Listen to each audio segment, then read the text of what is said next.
వందల కోట్లు ఉన్న వాళ్ళట కదండి, ఇందాకే స్టేట్మెంట్ ఇచ్చారు. కాదు అరుణ, జనసేనలో ఉన్న వాళ్ళందరూ 100 కోట్లు ఉన్న వాళ్ళట కదా. ఎక్కడండి? సరే మనం ఇప్పుడు గెలిచిన 21 మందిలో మాట్లాడుకుందాం. అదే 21 మంది అంటున్నారు కదా, మీకు తెలియదండి, మాకు తెలుసు వాళ్ళందరూ 100 కోట్లు ఉన్నాయి. అందులో దుర్గేష్ గారికి 200 కోట్లు ఉంటాయి, బొలిసిరి శ్రీనివాస్ గారికి 800 కోట్లు ఉంటాయి. ఏం మాట్లాడుతున్నారండి వీళ్ళు? అసలు గెలిచిన వాళ్ళలో ఎక్కువ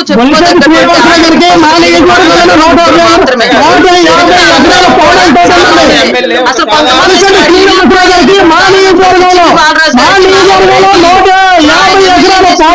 పవన్ కళ్యాణ్ గారు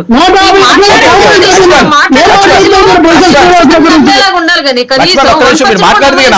మీరు అడిగారు కదా ప్రశ్న, ఆవిడ ఎవరెవరికి ఏంటి అంటున్నారు, ఆస్తులన్నీ ఆవిడ చెప్తున్నారు. అరే వినాలి మాధవి గారు పట్టుకుంటే ఎక్కడ అవుతుంది లక్ష్మణ్? మీ ప్రాంతంలో ఉన్న మాధవి గారికి 150 ఎకరాలు ఉండొచ్చు, నాకు తెలుసు. అది ఆవిడకి ఒక్కరికే ఉండొచ్చు.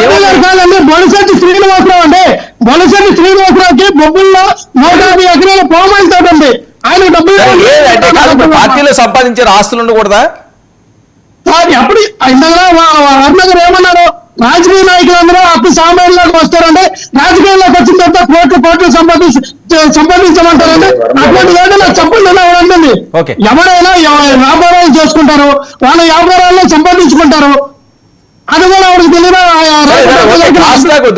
మీరు మాట్లాడుతున్నప్పుడు తను మాట్లాడలేదు కదా. అన్న గారు రెస్పాండ్. నన్ను మాట్లాడమంటే నేను మాట్లాడతలేదు. మాట్లాడండి లక్ష్మణ్, వెయిట్ ఇస్తాను, నేను అవకాశం ఇస్తాను. జనసేన పార్టీలో వీళ్ళు చెప్తున్నటువంటి 100 కోట్లు ఉన్న వాళ్ళు ఎంతమంది 21 మందిలో ఉన్నారో ఒకసారి రౌండ్ ఆఫ్ చేసి మీరు పేర్లు చెప్పండి, చాలా ఇంకేం అక్కర్లేదు. ఇల్లు కూడా సరిగ్గా లేనటువంటి వ్యక్తులు లక్ష్మణ్ వినాలి కదా, మీరు తర్వాత లిస్ట్ చెప్పండి, నేను ఇస్తున్నాను కదా అవకాశం. లక్ష్మణ్, ఎందుకు క్రాస్ టాక్ వల్ల ఉపయోగం లేదు, టైం వేస్ట్. ఆవిడ అడిగారు, మీరు రాసుకోండి.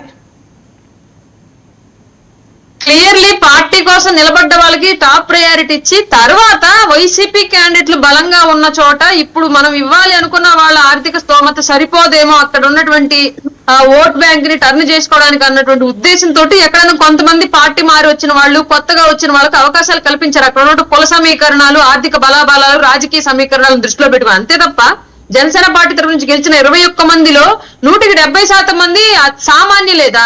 మీరు అన్నట్లుగా 100 కోట్లు ఉన్న వాళ్ళు ఏం కాదు. మహా అయితే లోకం మాధవ్ గారిని ఒక్కళ్ళని చూపిస్తారు పార్టీలో ఎక్కువ ఆస్తి ఉన్నటువంటి వ్యక్తిగా. ఆవిడ ఆల్రెడీ పార్టీలో ఉంది, ఎప్పటి నుంచో పని చేసుకుంటుంది.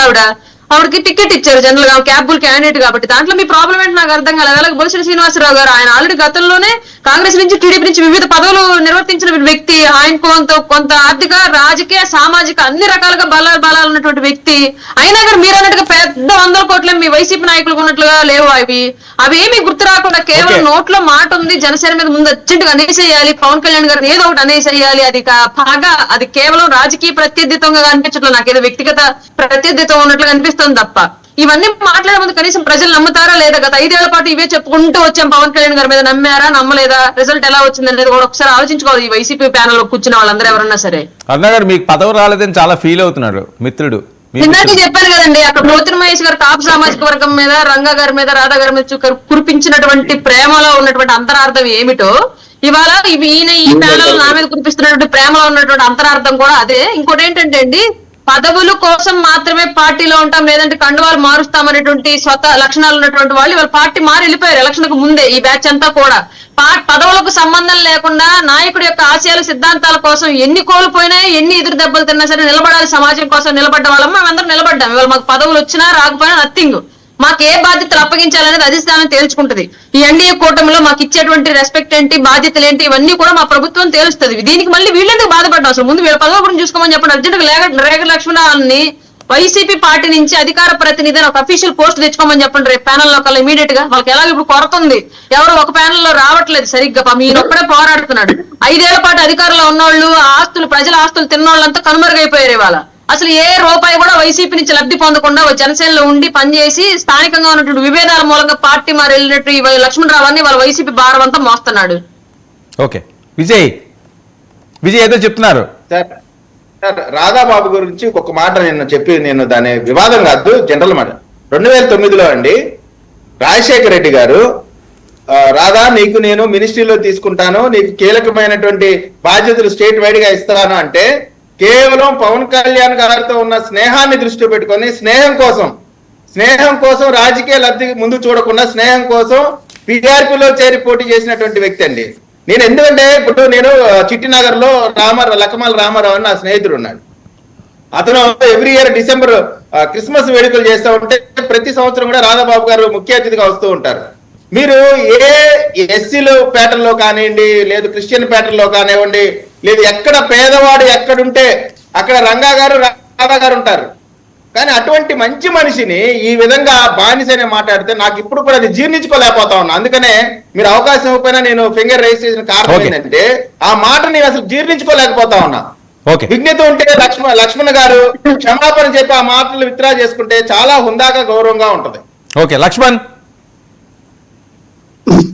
సార్ వర్మ గారు, ఇక్కడ నేనన్నది ఏంటి, నేనన్నీ సరే పోతున్నా వెంకటమహేష్ గారు అన్నీ సరే మేము ఒకటి చెప్తా ఉన్నాం. ఏదైతే స్వర్గీయ వంగవీటి మోహన్ రంగ గారు ఎవరైతే ఉన్నారో వాళ్ళు ఒక కులానికో మతానికి సంబంధించిన నాయకుడు కాదని నీ స్వతహా రంగా గారు అభిమాని. నీ చిన్నప్పటి నుంచి నాకు ఊహ తెలిసినప్పటి నుంచి నేను విజయవాడలో ఉన్నప్పుడు కూడా నీ రంగ గారికి అభిమాని. నేను ఆయన అభిమానిగా నేను ఉన్నాను. ఇప్పుడు కూడా రంగ గారు అభిమానే, ఇప్పుడు కూడా రంగ గారు అభిమానిగా ఉంటాను. నేను అన్నది ఏంటంటే రంగా గారి యొక్క ఆశ సాగిన రంగ గారి యొక్క భావజాలన్నీ తీసుకెళ్ళడం విఫలమయ్యారు. రాధా